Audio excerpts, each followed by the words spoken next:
Patty McMurray has worked as a poll challenger for 9 years. This year, she worked at the TCF Center in Detroit. She began her testimony by showing the committee a thick folder of affidavits. These are affidavits from Republican poll watchers or poll challengers that witnessed incredible events at the TCF Center.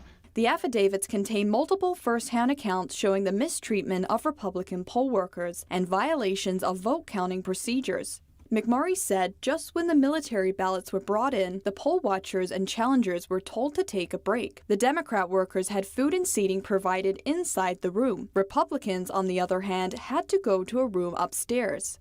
When we got back, the doors were locked.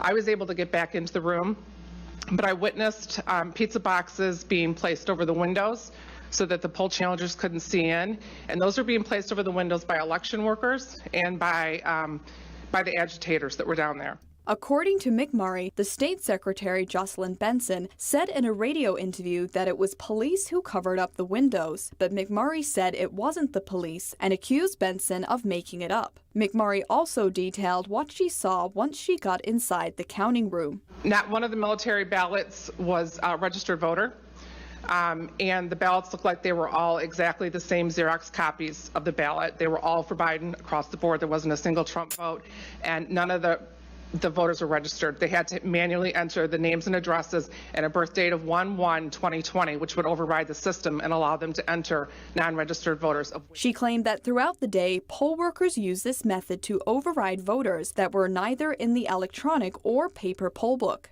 McMurray also testified that when a damaged ballot was duplicated onto a new ballot, Republicans were obstructed from seeing what was written onto the new ballot. Whenever we would try to watch the process, the person that was inspecting the ballot would stand in front of us, and if we tried to move to the side, they would challenge us and tell us to stand back, that we were too close, that we were going to kill people with COVID. Multiple witnesses shared similar testimonies of obstruction during the hearing.